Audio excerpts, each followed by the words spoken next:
le summum de la mauvaise foi en voulant parler de décrédibiliser la CEI, tout simplement parce qu'on sait très bien qu'on n'est qu'un poids plume dans un combat où il faut être poids lourd. Je vais le montrer. Il parle d'irrégularité sur la liste. Mais, vous savez, on a construit la CEI dans un esprit de sortie de crise. Pas l'oublier, hein? Dans un esprit de sortie de crise. Donc, on a multiplié les pare-feux. Pour que l'Ivoirien, comme mon cousin, cousin parce que de Bongouanou, parle des Ivoiriens qui contribuent. Oui, c'est pour ça. Je ne sais pas si dans des mécanismes électoraux, peut-être que je n'ai pas fait de spécialité, il y a autant de fois où on implique le citoyen. On dit quoi? Monsieur quoi? Désolé pour la rime. Vous constatez qu'il y a un étranger sur la liste. Mais c'est très bien. Aider l'État, aider la CEI, aider la Côte d'Ivoire de façon citoyenne à apurer sa liste. Donc l'étranger que moi, Justin, j'ai vu, c'est très simple. Qu'est-ce qui me permet de dire qu'il est étranger? Je prends ce qui me permet de dire qu'il est étranger. Je vais à la CEI locale. Je dis, monsieur Banga est un étranger. Voici ce qui prouve qu'il est étranger. Et voici pourquoi il est sur la liste électorale. Mais c'est très simple. Si j'ai trouvé quelqu'un qui n'a pas sa maman, mais je prends le truc et je viens. Je dis, lui là, il s'appelle Kofi Kwame quoi. Sa maman n'est pas là. Voici ce que je fais et ça. Mais ça, ils n'ont aucune preuve pour ça. Et donc, ce qu'ils préfèrent, c'est la facilité de se pavaner partout, décrédibiliser, mettre dans la tête des Ivoiriens, comme ils savent que ça sera difficile pour eux de gagner, ils peuvent toujours gagner, mettre dans la tête des Ivoiriens qu'il n'y a rien, on détruit choses. Non, mais chaque Ivoirien qui constate une faute, une erreur, va la signaler. Mais c'est citoyen. Là, je l'arrête un instant parce que j'ai dit, il vient de dire, le problème est très simple. Tu vois qu'il y a quelqu'un qui est sur la liste et que son nom n'est pas correct, ou bien, bon, c'est un étranger, le nom qu'il a porté sur la liste n'est pas correct et que tu dois porter cette preuve-là. On vous a 1000 fois signifié. Allez à une administration, allez dans une commune, demander l'extrait de naissance d'une personne, une tierce personne, c'est impossible parce que tu n'es ni parent, ni tu n'es personne pour pouvoir avoir l'autorisation de prendre l'extrait de naissance de cette personne-là. Alors, vous dites, pour venir, comment on appelle ça, dénoncer ou signifier cette irrégularité, il faut envoyer des preuves palpables qui signifient ça. Bon, on parle d'extrait de naissance, on parle des documents. Documents là, c'est quelque chose de confidentiel. On ne peut pas se lever, une tierce personne ne peut pas se lever gaillardement comme ça pour venir faire cette vérification. On vous a donné de l'argent, vous êtes là. On vous a donné 27 milliards pour pouvoir faire ce travail-là. Et c'est le citoyen lambda qui va venir se lever là, venir faire votre travail à votre place. Mais vous êtes sérieux? Vous êtes sérieux? Et quand toi tu parles, tu n'as même pas honte de parler ainsi, du fait que tu dis, il n'a qu'à prendre les preuves et envoyer et on va confronter. Mais on dirait que tu ne réfléchis pas. Attends, tu as fait tes études là-haut. Comment tu as réussi à avoir ton doctorat? Comment tu as réussi à être professeur? Comment tu as réussi? Mais tu fais comment? On poursuit. Et c'est parce que c'est les Ivoiriens justement qui donnent leur argent qu'on les donne ce pouvoir-là. Mais on va aller plus loin, Ali. Malgré ça, comment fonctionnent les élections? Blaise, même si c'est 23%, ce qui est honorable, il sait comment fonctionnent les élections. Quand on rentre dans un bureau de vote, je prends l'exemple du mort, puisque Justin a dit qu'il y a des morts qui votent, qui ont ressuscité. Mais d'abord, quand je rentre dans le bureau de vote, la première des choses que je fais, je me présente. Donc c'est difficile pour un mort de se présenter. Sauf si il y a un consensus de la fraude. Ensuite, il faut remettre en question les citoyens qui sont là. Parce que dans un bureau de vote, il y a le président, il y a les deux assesseurs et il y a les représentants de tous les candidats. Donc, Blaise Am souhaitait 5 candidats, par exemple, c'est-à-dire que dans le bureau de vote, il y a 8 personnes. On part sur cette base-là. Donc, quand je viens, je me présente physiquement. Et chacune des 8 personnes là doit constater que c'est moi. Si les 8 personnes n'ont pas pu constater que je suis mort, c'est qu'il y a un petit problème quelque part. Et même quand on fait le constat physique, il y a le constat numérique, à la fois pour les morts, les doublons, les personnes qui se font passer pour ce qu'elles ne sont pas. Si après le constat physique et le constat numérique, je vais voter, c'est que les 8 personnes qui sont là, j'ai pris 8 par exemple, sont d'accord que je fraude. Ça veut dire quoi? Ça veut dire que la Côte d'Ivoire s'est donné tous les mécanismes, de façon citoyenne et républicaine, pour que l'élection soit crédible. La crédibilité ne se limite pas qu'à la liste. Parce que même si on enlève tous les mois aujourd'hui, l'élection c'est le 26 octobre, quelqu'un peut mourir le 23 octobre, quelqu'un peut mourir le 23 octobre, il a encore son nom sur la liste. Et il va y aller. C'est pour ça qu'on a mis tous ces pare-feux. Et donc venez dire qu'il n'y a pas de système électoral qui mette autant de pare-feux. Pourquoi on les a mis sur autant de pare-feux? Pour revenir à la composition de la liste de la CEI. Parce qu'au moment où on sortait de la crise, on s'est dit, voici la meilleure façon d'obtenir un système transparent qui fait que étape de liste qu'on fait tous. Ensuite, étape de la CEI elle-même qui contrôle. Ensuite, étape du citoyen lambda, c'est-à-dire n'importe quel Ivoirien, n'importe lequel. Tu n'as même pas besoin d'être quelque chose. Tu viens, tu participes à ça. Ensuite, étape de l'élection. C'est que le jour du vote, le président du bureau de vote, les 2 assesseurs, les représentants de bureaux politiques sont là pour veiller à la crédibilité. Et les résultats, le jour du vote, Beslam le sait très bien, puisque dans son truc, il y a beaucoup d'écoles. À la limite, c'est devant tout le monde. Moi, j'étais à Boisseau. Je suis allé voir, dans mon village, à Yebo, je suis allé voir comment le bureau de vote on a fait. Ensuite, je suis allé à Souba pour venir voir comment les bureaux de vote ont été faits. J'étais avec mon ami, le président de l'Union des jeunes et au moins désiré. Mais c'est devant tout le monde. On se met autour là, et puis on regarde, Blaise Das, on met, Arthur Banga, on met. À la fin, les représentants des bureaux sont là. Ils signent, qu'ils ne sont pas d'accord, ils mettent. Mais avec tout ce mécanisme-là, tous les jours, on vient chanter que l'élection n'est pas crédible. Pourquoi? Parce qu'on a peur. Parce qu'on sait très bien qu'on vient d'une élection locale, qu'on a eu 185 000 voix. Et que si ce n'est pas par une levure miraculeuse, on ne sait pas comment faire ces 185 000 voix, 1 million. Pourquoi encore? Parce que pendant 10 ans, de 2011 jusqu'à aujourd'hui, vous avez disparu de la scène politique. Vous avez refusé de faire enregistrer vos hommes. Et quand même, vous avez participé aux élections de 2021, vous avez participé aux élections de 2023. En ce moment-là, la liste ne vous gênait pas. En ce moment-là, tout ça ne vous gênait pas. C'est à 6 mois de l'élection que vous réveillez. Pourquoi? Parce que vous ne voulez pas qu'on va organiser ces élections-là. Et dans la paix, parce que les Ivoiriens sont fatigués de vos discours de chaos, de revanche, de 6,9, ça n'effraie personne. Ce pays-là, c'est un pays de paix. On ira dans une paix positive. Parce qu'on demande à tous les Ivoiriens de participer. Vos chantages ne toucheront personne. La CEI est construite pour que tout Ivoirien participe à sa crédibilité. Très bien. Ali, Très bien, s'il vous plaît. Non, je termine, monsieur. S'il vous plaît, rendez-moi la tâche facile, monsieur. J'ai nommé tout le monde. Professeur Banga, vous avez 1 minute. Je termine sur l'exclusion. Voici quelqu'un qui réclame qu'on applique la loi et qu'on décide de l'appliquer, il s'étonne. Mais de toute façon, Laurent Gbagbo nous disait tous les jours qu'il était l'enfant des élections, non? L'élection à laquelle il a participé avec qui là-bas? Il s'est retrouvé comme un gars contre Guy Robert qui n'avait que 3-4 mois de politique. Mais ça n'a pas empêché d'être président et de venir chanter tous les jours qu'il est l'enfant des élections. On se calme. Alors, vous avez fait. C'était pas... Parce qu'on a appliqué la loi. Donc quand on applique la loi, que ça vous exclut, c'est mauvais. Mais quand on applique la loi, que ça exclut les autres, vous êtes les enfants des élections. C'est comme les élections. Quand les élections qui gagnent, c'est crédible. Quand vous perdez, c'est pas comme sauf que tout le temps vous perdez. La seule élection que vous avez gagnée, c'était l'élection de 2000. Après, vous avez perdu tout le temps. Donc les autres ne sont pas crédibles. Si vous gagnez demain, ça sera. La crédibilité ne se joue pas en fonction des résultats du PBACI. La crédibilité, tous les Ivoiriens doivent y contribuer et ils ont le moyen, les mécanismes d'y contribuer. Vous n'allez pas les tromper. On vous a compris, professeur. Se foutent des Ivoiriens pour 2010. Moi, je pense qu'on était tous là.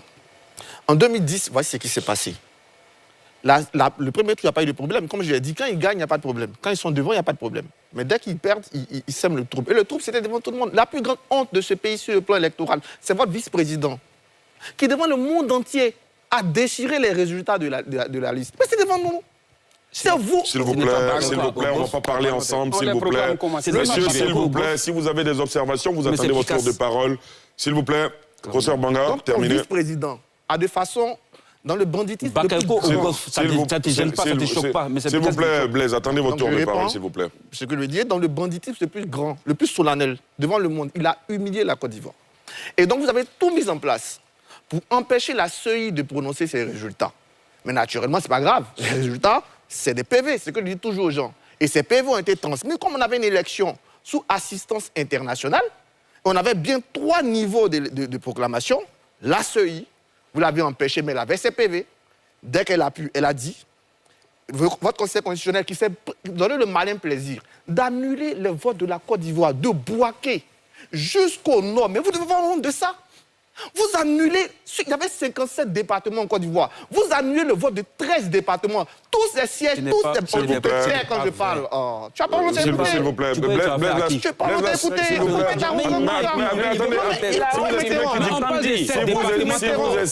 Si vous estimez qu'il dit pas... S'il vous plaît. Je parlais maintenant. S'il vous plaît. Messieurs, on est en train de perdre des minutes précieuses. Donc, laissez-moi vous dire. Vous n'avez pas honte d'avoir le tiers des départements. S'il vous plaît, Blaise Lasme, s'il vous plaît. Mais tantôt 13, tantôt 7. S'il vous plaît. Vous avez humilié 13 des 57 départements, commençant par Bouaké, jusqu'en haut là-bas. Vous annulez tous ceux-là qui sont des bastions de l'opposition. Et vous n'avez même pas honte de venir dire qu'on a annulé le vote d'Ivoiriens, qui sont levés le matin, qui sont allés voter. Vous n'avez pas honte de ça? Non, vous devez avoir honte de ça. Ceux-là, ce n'est pas des Ivoiriens, qu'on les méprise de cette façon-là. On ne peut pas venir se gars ici, sur un plateau, et se moquer de ça. Heureusement qu'on avait la communauté internationale. On s'est calme un peu. Comme on savait tous vos manigances, on a prévu, on a confié à l'ONU de certifier l'élection. Et l'ONU, loin des pressions, loin de votre ami, parce que Laurent Gbagbo a dit devant tout le monde, il a nommé son ami pour qu'il fasse un travail d'ami. Ce même ami est venu dire qu'il était possédé par le diable. Heureusement qu'il y avait l'ONU pour le délivrer. L'ONU l'a délivré, elle a prononcé les vrais résultats dans lesquels vous avez été battus. Et ce n'est pas la première fois que vous avez battu le FPI. Toutes les élections dans lesquelles le FPI, PPAC et tous ont participé, il y a une seule que vous avez gagnée, que ce soit municipale ou régionale ou législative. On vous a toujours battu dans ce pays. On est ici. Pourquoi vous voulez créer En 2000, le PDC vous a battu au législatif de 2000. Vous avez terminé deuxième. En municipal, on vous a battu. Non, mais pourquoi ils se moquent autant des Ivoiriens? D'accord. Vous empêchez l'expression des Ivoiriens. Merci beaucoup, professeur Banga. Professeur Banga, on peut se calmer. Merci beaucoup. Quoi, Justin, allez-y. Maintenant, un parti politique, tant qu'il se structure et de faire des manifestations politiques, il faut l'encourager. Parce que ça participe de la vie démocratique, ça participe de tout ça politique. Donc, bravo d'avoir rassemblé vos militants. Et d'ailleurs, ça se fait sur un moment, parce que j'avais l'opération Kokoko, tout ça. C'est ça qui anime la vie politique. Et j'en suis content. Deuxième chose, sur le début, bon, c'est pas lui qui a inventé le programme. Hein. La Côte d'Ivoire a connu ses programmes quinquennaux depuis, mais il faut reconnaître à Laurent Gbagbo, et ça je lui dis toujours, moi j'ai lu Laurent Gbagbo en 4e. Hier j'étais avec Donald Titiro, son père, M. Titiro, m'a fait lire Laurent Gbagbo en 4e. Quand j'ai fini, Justin, j'ai dit à l'ami de mon père, mais c'est fou, il a de belles idées. C'est qu'il faut qu'aux élections de 2000, je n'étais pas surpris du programme, puisque quelques années plus tôt, j'avais lu son livre. Et c'est tout ce qu'il avait prévu. Hein? École gratuite, AMU. En fait, il est rentré, il a bien fait la belle analyse, vous le dites peut-être en caricaturant. Il a bien compris que sur les domaines infrastructure, etc., où Fébani réussissait bien. En revanche, sur peut-être des questions sociales, des questions de liberté, il y avait des soucis. Et donc, il a bien rentré. Lui, mais moi, c'est ce Laurent Gbagbo-là que je recherche tous les jours. C'est ce Laurent Gbagbo qui va me parler de programmes, ou bien cette organisation, au-delà de lui. Que vous venez me parler de programmes, de choses, c'est ça que moi j'attends. Et honnêtement, aujourd'hui, plus que jamais, on a besoin d'idées de gauche. Dans un monde où il y a tant d'inégalités, dans un monde où l'écologie est menacée, oui, c'est le monde où on doit avoir des idées de gauche. Malheureusement, vous qui incarnez la gauche en Côte d'Ivoire, on ne vous entend pas sur ces sujets. On ne vous entend pas. Malheureusement. Malheureusement. Jusqu'à c'est un homme libéral de droite qui vient poser des questions d'espérance de vie, qui vient poser des questions d'IDH. C'est vrai qu'il y a des réponses, mais déjà le fait que ce soit lui qui le fait, c'est parce que la gauche est en panne. La gauche ne fait plus rêver en Côte d'Ivoire. Parce que vous avez abandonné ce qui fait votre force. La force de la gauche, c'est ça. C'est aller vers les syndicats, c'est aller vers le peuple, aller vers des questions écologiques, des questions... Mais ça, la dernière fois que Laurent Gbagbo a parlé de santé, c'était quand? La dernière fois qu'il a parlé de tout ce qu'il parlait, justement, qui fait son charme, c'était quand? Moi, je vous invite à revenir à ce qui fera votre force, à revenir à ce qui a fait votre charme, et que vous perdez. Maintenant, je vais quand même revenir.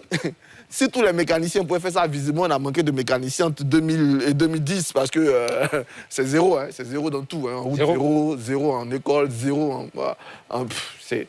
Il fallait au moins avoir les mécaniciens. Voilà. Maintenant, le démocrate, le conseiller de la nation, quand on dit « j'ai nommé Yandré parce que c'est mon ami », et je répète, c'est mon ami, donc je l'ai nommé. Personne ne l'a dit. Franchement, Personne ne l'a dit. S'il vous plaît, quoi, s'il vous plaît. Personne l'a dit. Professeur Banga, vous étiez bientôt au terme de vos propos. Quoi, Justin, s'il vous plaît. Enseignant d'université. Quoi, Justin? Quoi, vous n'avez pas la parole? Calmez-moi. Quoi, vous n'avez pas la parole? Enseignant d'université. Quoi, Justin, s'il vous plaît, vous n'avez pas la Tu parole? enseignes à l'université. Quoi, Justin?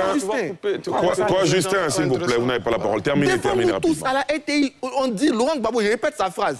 On dit, j'ai nommé mon ami, oui, c'est parce que c'est mon ami même que je l'ai nommé. Il a dit ça de Yondré. Demain, là, les internautes là, vont retrouver ça, puis vont mettre sur Très bien, merci professeur Banga. Merci. Laisse-moi Nous avons un dernier thème à aborder, il ne nous reste plus que 10-15 minutes. Blaise là, s'il vous plaît, Blaise là, s'il vous plaît. L'histoire du contexte. Je vais quand même dire 2-3 minutes, deux choses sur la chose, sur le budget. Quand quelqu'un s'endette, ça ne veut pas dire qu'il n'a pas d'argent.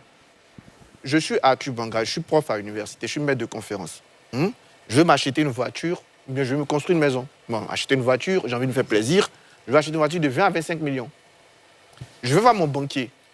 Pour qu'il me prête, d'abord, il va regarder mon revenu. Si mon revenu ne peut pas lui permettre d'acquérir les 25 millions, il va dire, avec votre revenu, voici ce qu'on peut vous prêter.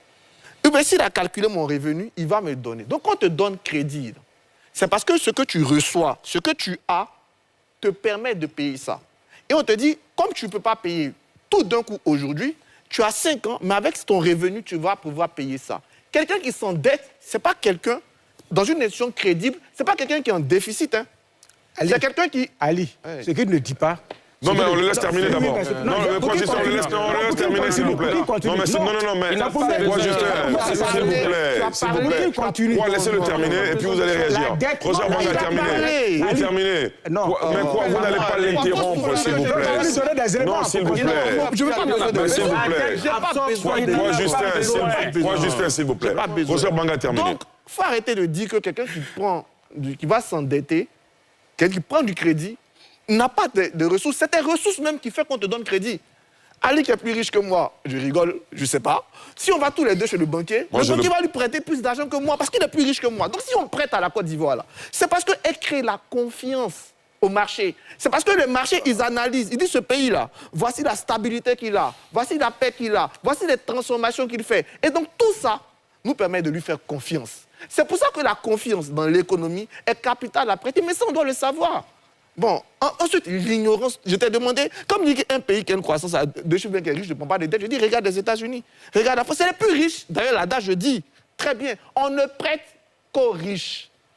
Donc, une fois que ça s'est dit, la souveraineté, bon, je n'ai pas parlé de la souveraineté, pas revenu dessus. Revenons sur le RHDPI. Vous avez une minute. En fait, au-delà des cadres, on fixe beaucoup sur les cadres, parce qu'il y a eu beaucoup de publicité sur les cadres. Bon, un cadre, c'est normal.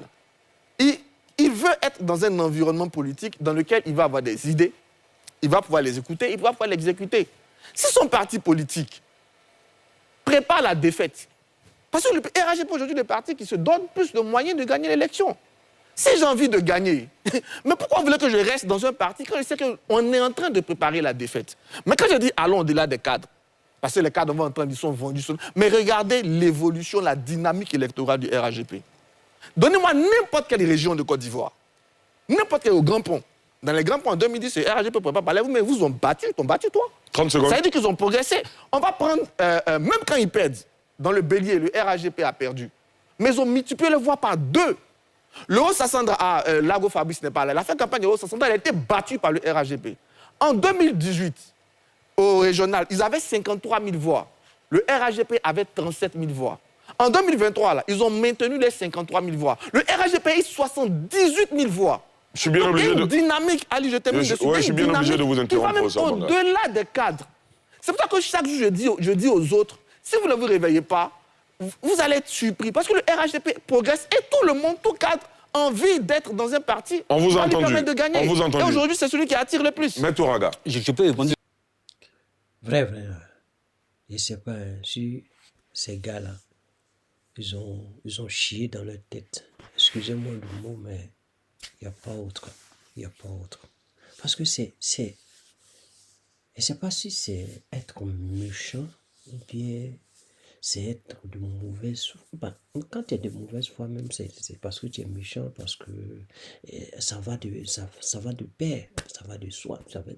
Bon, je ne sais pas, je n'ai pas parole. Parce que un gars un professeur qui est censé enseigner des enfants, qui est censé donner sa connaissance à d'autres personnes. Mais regardez comment il réagit. Ou bien, il fait la... Là, moi, je dis qu'il fait la politique. Donc, il fait la politique du ventre.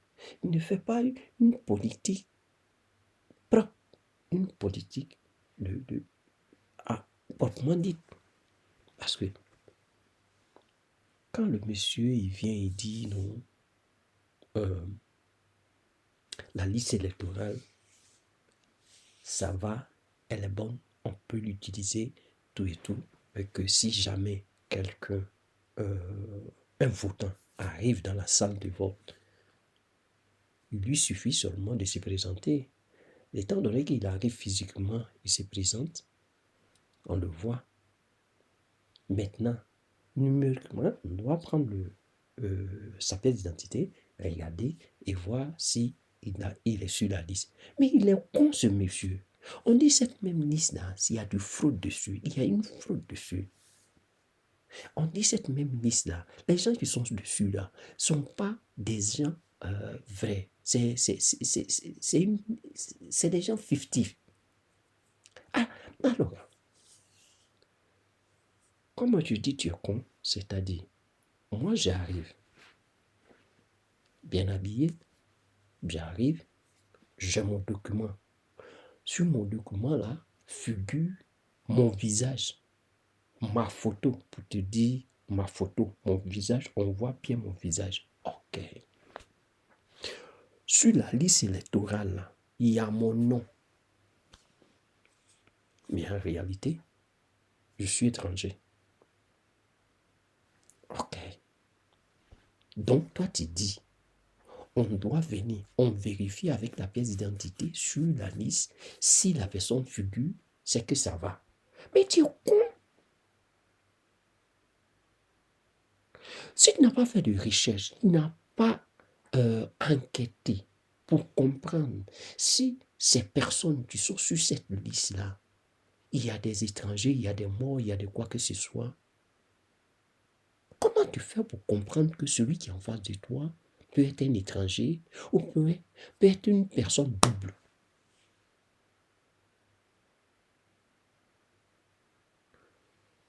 Pour résoudre ce problème, on t'a dit, il faut faire l'audit. Tu dis non. Mais les 27 milliards qu'on vous a donnés pour faire ce travail-là, où c'est passé? Aïe! On vous a dit, chaque année, il faut faire une révision des listes. Vous dites non. Et vous venez vous plaindre sur les plateaux pour dire non, ceux-là, ils ne veulent pas aller aux élections, c'est parce qu'ils veulent s'aimer le chaos. Voilà pourquoi ils se comportent de la sorte. Mais vous êtes sérieux? Est-ce que vous êtes sérieux? Vous êtes sérieux? Ah, tu es con, hein? Moi, je le dis. Tu es vraiment con. Comment tu peux réfléchir de la sorte? Et de surcroît, un professeur, mon cul. Vous voulez mettre le feu dans la Côte d'Ivoire? Mais d'où vous sortez vous-même? Moi, je ne sais pas. Hein.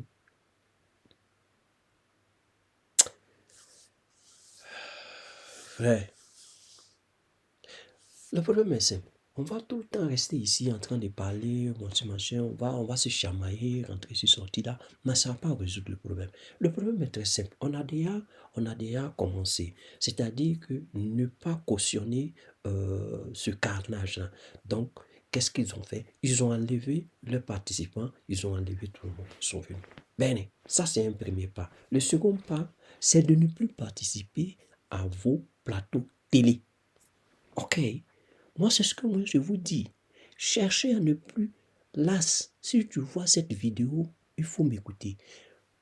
Cherchez à ne plus participer au plateau télé. Comme ça, ils vont être seuls dans leur débat. Parce que ils vont jamais donner raison.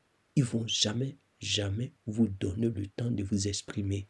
Et à chaque arrêt, ils vont vous interrompre pour ne pas que vous vous exprimez, pour ne pas qu'on entende la vérité, alors c'est mieux vous les laisser dans leur mensonge et nous, sur d'autres plateaux, on va chercher à exprimer la vérité.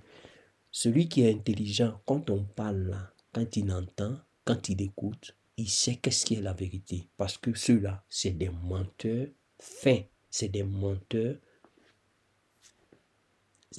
nés, comme on le dit. Des menteurs nés. Sinon,